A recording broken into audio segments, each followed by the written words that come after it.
안녕하세요, 율리언입니다. 오랜만에 영상 찍게 되었습니다. 자주 업로드 못해서 죄송하고요. 오늘은 다이어트라는 주제로 얘기를 한번 해보려고 해요. 실제로 제가 1년 조금 넘게 조금씩 살을 빼서 10kg 정도 감량을 했습니다. 예전 초기 영상들 보시면 아마 얼굴에 살이 많을 거예요. 그때 대비 지금은 좀 갸름해졌죠. 어쨌든 제가 살을 뺀 이유와 오늘 살을 뺀 방법, 살을 빼고 제가 느낀 점, 그리고 아직 부족하다고 생각하는 점, 이런 거에 대한 얘기를 좀 해보려고 해요. 제가 한 10년 전쯤에 새벽 수영을 하면서 살을 지금 정도로 뺀 적이 있었거든요. 그때 제가 처음으로 느꼈던 게 몸이 너무 가볍고, 그리고 옷 같은 거 입기가 너무 좋더라고요. 기본적으로 옷이 핏하게 입으면은 좀 태가 좋잖아요. 제가 평생을 좀 퉁퉁하고 뚱뚱하게 살아왔던 사람이니까 옷을 입었을 때 이런 느낌을 가져다 줄 수 있구나. 그러니까 옷이 비싼 게 중요한 게 아니라 나한테 맞는 옷을 그 적당한 사이즈로 입었을 때의 그 느낌이 너무 좋다. 이런 거를 처음 느꼈던 것 같아요.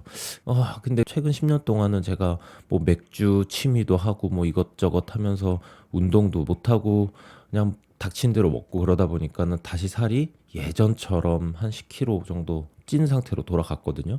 실제 체중으로 말씀드리면은 뭐 많이 나갈 때는 한 84kg 이렇게 나갔거고, 지금은 제가 최저 몸무게 기준으로 해서 71kg 정도까지 뺐거든요. 그냥 대충 10kg 뺐다고 치고 살을 빼고 나서 이 방법을 쓰면 너무 좋다라고 하는 게 몇 가지가 있어요. 근데 어떻게 보면은 당연할 수도 있는 얘기지만 당연한 것에 진리가 있고, 그 당연한 것도 얼만큼 자연스럽고 효율적으로 하느냐가 여러분들의 다이어트를 도와줄 거라고 생각하기 때문에 제 방법 한번 들어보시고 한번 시도해 보시면 좋겠습니다. 먼저 기본적으로 운동은 해주시면 좋을 것 같습니다. 유산소 운동을 못해도 40분 이상 해주셔서 체내에 있는 지방을 태우는 시간을 주시는 게 좋을 것 같아요. 저 같은 경우는 유산소는 달리기를 했고요. 저는 평소에 점심마다 웬만하면 테니스를 치려고 하기 때문에 절대적인 운동량은 동일 시간 대비 달리기보다 적지만 유산소와 인터벌을 같이 하거든요. 테니스를 통해서 꾸준하게 주 한 3회 이상 정도는 운동을 해줬고요. 여러분들은 걷기를 하셔도 좋고, 그리고 달리기를 하시면 더욱 좋고, 다 유산소 운동이 될 수 있는 그런 운동을 찾으셔서 일단 운동을 꾸준히 해주시는 거 좋을 것 같아요. 근데 운동은 저는 이렇게 생각해요. 저는 어렸을 때부터 운동하는 걸 되게 싫어했던 사람이기 때문에 사실 지금도 그 달리기가 엄청 재밌다 뭐 이런 느낌은 사실 못 받아요. 운동을 했을 때 그 상쾌함이 있을 뿐이지 이 자체가 엄청 재밌다라는 건 못 느끼겠고, 반대로 테니스 같은 경우는 이거 운동한다고 생각하는 게 아니라 그냥 논다고 생각하는 운동이거든요. 그래서 이것저것 좀 해보시고 재밌는 운동으로 대신에 조금 숨찰 정도로 할 수 있는 거를 1시간 정도 하시면 더욱 좋으니까 굳이 1시간 넘게는 안 하셔도 상관없을 것 같고, 40분에서 1시간 사이 되는 운동을 꼭 찾아서 재미있게 하시는 걸 실천해 보시면 좋을 것 같습니다. 두 번째로는 간헐적 단식이에요. 이게 저도 한 10년 전에 했었는데 그때 너무 바보같이 했던 것 같아요. 그때 위장장애도 생기고 속도 쓰리고 그랬었는데, 이번엔 좀 나한테 맞는 간헐적 단식이 무엇일까라고 생각하다가 그 강북 삼성병원의 박용우 교수님이 최근에 추천하신 방법이 있었는데 그거 듣고 조금 더 보완을 하다 보니까 몸이 더 편해지고 좋은 것 같은 게, 저 같은 경우는 간헐적 단식을 일주일에 한 번 합니다. 방법은 어떻게 되냐면 일요일 저녁까지 먹고요. 그리고 자고 다음날 월요일 아침 점심을 먹지 않습니다. 그리고 월요일 저녁을 먹게 되는 거죠. 실제 식사 시간을 앞뒤로 30분씩 잡는다고 치고 23시간 공복 시간에 1시간 밥 먹는 시간, 그냥 쉽게 하루 굶는다고 생각하시면 됩니다. 이 방법은 어느 끼니를 굶느냐 뭐 이거는 선택의 문제고, 무슨 요일을 굶느냐도 선택의 문제인데, 이 방법이 좋은 게 주말 동안에 사실 우리가 많이 먹게 되잖아요. 주말 동안에 많이 드시고 월요일 날 전날 많이 먹었으니까 아침은 잘 먹게 되죠. 그럼 한 끼 점심만 굶으면 되니까 그렇게 굶으시면 되고, 굶는 동안에는 물을 좀 많이 드시면 좋습니다. 그러니까 저 같은 경우는 카페인 좀 필요해서 아메리카노 정도는 먹는데 물을 많이 드시면은 좋고, 초반에는 엄청 배고프실 수 있어요. 그런데 제가 단식한 지도 반년 이상 됐는데 나중에 어떤 느낌이 드냐면 되게 편안하고 그렇게 배고프지가 않습니다. 당뇨를 좀 갖고 계신 분이라든지 너무 혈압이 좀 낮으신 분 같은 경우는 요거는 좀 피하시면 좋을 것 같은데, 정상적인 몸을 갖고 계신 분이라면 간헐적 단식을 하셔도 갑자기 당이 떨어지거나 막 혈압이 떨어져서 핑 돌고 막 이런 일은 없으니까 한번 해보시면은 속이 정말 편안하다라는 걸 느끼실 수 있고, 제가 공부한 바로는 단식하는 시간 동안에 인체에서는 지방을 연소하는 그 기능이 활성화된다고 하네요. 그러니까는 실제로 운동도 좋았지만 제가 가장 효율적으로 지방, 뱃살이나 기타 지방을 뺄 수 있었던 가장 큰 도움 중에 하나가 간헐적 단식이 아니었나라고 생각합니다. 그런데 여기서 중요한 건, 우리는 단식이라는 단어에 굉장히 집중하잖아요. 근데 그게 아니라 나머지 날 얼만큼 영양분을 잘 섭취하느냐에 더 중점을 두시고 이걸 하시면 좋을 것 같아요. 무조건 굶으면 살은 빠지겠죠. 그런데 그 교수님 말씀에 따르면 무조건 굶는 것보다는 평소에 기초대사량을 줄이지 않게끔 하기 위해선 평소에 잘 먹어야 되고, 우리 뇌가 착각을 한다는 거죠. 이 사람은 기초대사량 좋은데 어느 날 갑자기 단식을 하네. 요때 좀 쉬어야 되겠다. 그때 필요한 지방 태워야지. 이렇게 생각한다고 해요, 몸이. 근데 나 단식해야지. 간헐적 단식도 하고 평소에도 진짜 조금 먹고 제대로 영양소 챙겨 먹지 않으면 어떤 일이 벌어지냐면, 기초대사량을 생존을 위해서 줄이니까 몸이 근육도 빠지고 지방도 빠지고 막 노화도 쉽게 오고 이렇게 된다고 합니다. 그러니까 평소 단식하지 않는 날은 충분히 많이, 그렇다고 뭐 과식 폭식을 하시라는 건 아니고 적당히 많이 잘 드시고, 그리고 간헐적 단식을 중간에 섞으시면 좋을 것 같아요. 저 같은 경우는 회사에서 점심 때 밥을 안 먹고 아침 저녁을 좀 많이 먹는 편인데, 이거는 뭐 하셔도 좋고 안 하셔도 좋은데 이건 또 배고프실 수도 있으니까 그렇게 추천드리진 않는데, 저는 요거에 적응돼서 아침 많이 먹고 저녁 많이 먹고 이렇게 하루에 두 끼를 월화수목금 또는 월화수목 4, 5일 정도 이렇게 진행하고, 토요일, 일요일은 주말은 정말 많이 풍족하게 먹고 월요일날 아침, 점심만 굶는 그런 식으로 해서 하루 단식하는 방법을 쓰고 있습니다. 아주 괜찮고 효과적입니다. 그리고 세 번째로는 거꾸로 식사법인데요. 어떤 거냐면, 우리가 보통 밥을 먹을 때 뭐 탄수화물, 단백질, 지방, 그리고 뭐 야채, 이런 섬유질 같은 거를 먹게 되잖아요. 그렇게 종류가 이렇게 나뉘어져 있다고 쳤을 때 순서만 좀 생각해 보자라는 거죠. 그러니까 쉽게 얘기해서 밥이 있고 고기가 있고 두부가 있고 김치가 있고 기타 반찬이 있다라고 봤을 때는 야채 위주로 먼저 먹고요. 위 운동이 야채 같은 건, 섬유질 같은 거는 잘 운동시켜서 내보낼 수가 없잖아요. 정제된 음식은 바로 장 속으로 들어가기 때문에 혈당을 올리는데 아주 용이하기 때문에 지방을 연소하는 데는 좀 한계가 있다고 합니다. 그래서 음식물을 천천히 장 속으로 내려보내면서 인슐린의 급격한 증가를 막아야 다이어트에 도움이 많이 된다고 합니다.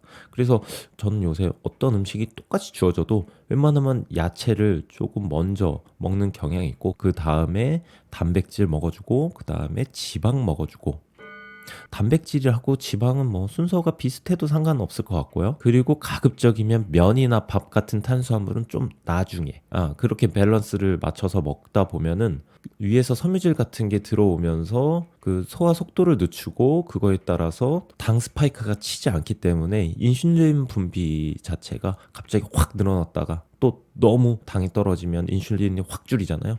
이 과정에서 지방 축적에 대한 부분이 좀 달라질 수 있다고 합니다. 그래서 거꾸로 식사법, 어차피 똑같은 음식을 먹는 건데 한번 해보자 해서 이렇게 하고 있고요. 근데 가면 갈수록 당 스파이크에 대한 부분을 사람들이 많이 얘기하다 보니까 이게 맞는 얘기 같더라고요. 그럼 반대로 어떻겠습니까? 웬만하면 달달하고 탄수화물 위주로 정제된 그런 음식물을 섭취하는 거는 체중 조절에 별로 좋지 않겠죠. 그렇기 때문에 제가 당뇨 환자는 아니지만 당이 조금씩 올라가는 느낌이 있어서 이것도 좀 신경을 써봐야 되겠다라고 생각해서 거꾸로 식사법 하고 있으니까 여러분들도 한번 해보시면 좋고, 가장 이상적인 이 거꾸로 식사법이 뭐냐면, 쉽게 얘기해서 우리 고깃집 가는 거예요. 처음에 야채 나오잖아요. 그 샐러드 같은 거 좀 먹고 고기 구워 먹고 나중에 밥이든 국수든 냉면이든 후식으로 먹잖아요.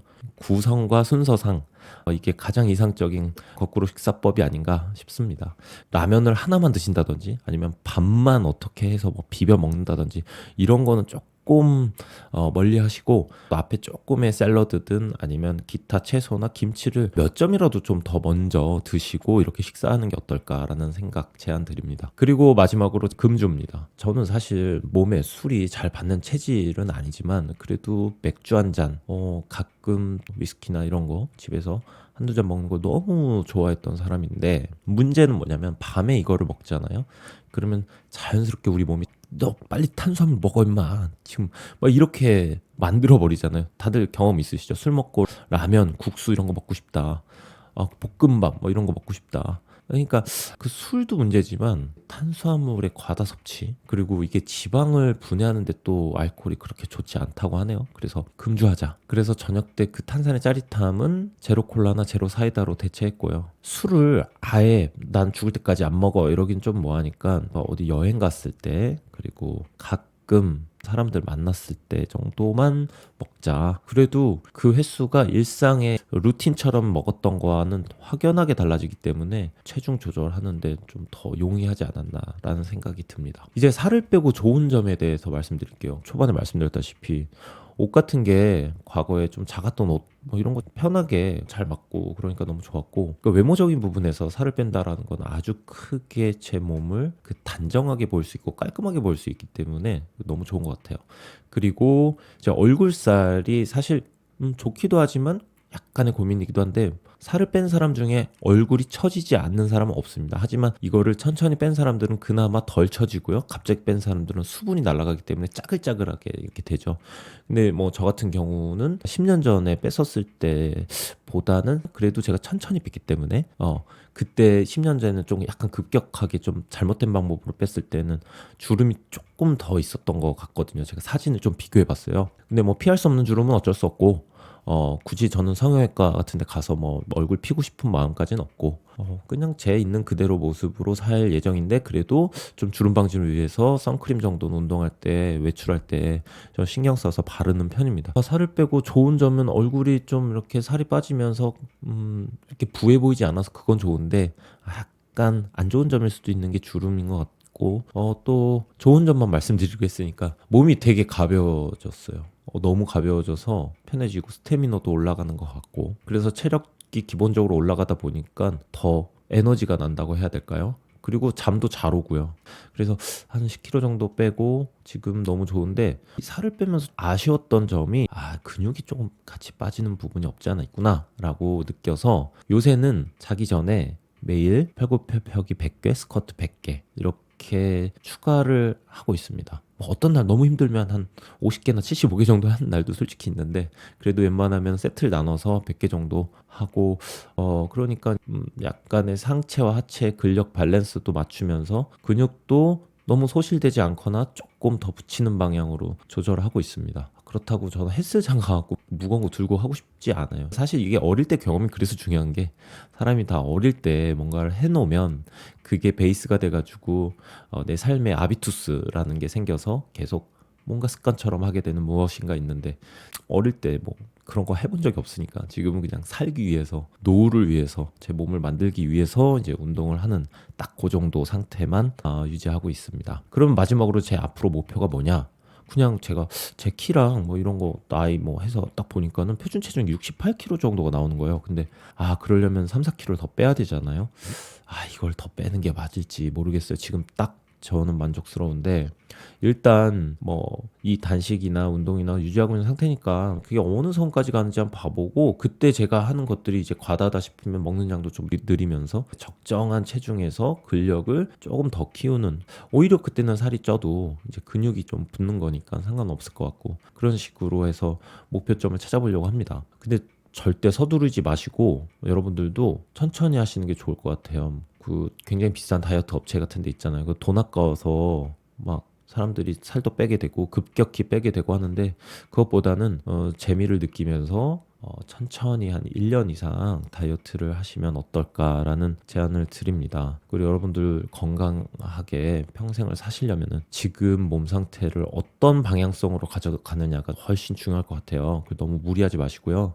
그리고 나이 들어서 운동을 한다는 것 자체가 몸에 많은 무리가 따르는 게 불가피하거든요. 그래서 저는 무리하고 싶은 마음은 없고 나 이거 너무 재밌어 라고 한 선에서 너무 거기서 지나치지 않는 정도에서 마무리를 하려고 해요. 그게 뭐 테니스가 됐던 달리기가 됐던 딱 그 정도가 너무 좋은 것 같습니다. 여러분 건강하십시오. 그럼 다음 시간에 또 뵙겠습니다. 소중한 시간 들어주셔서 감사합니다.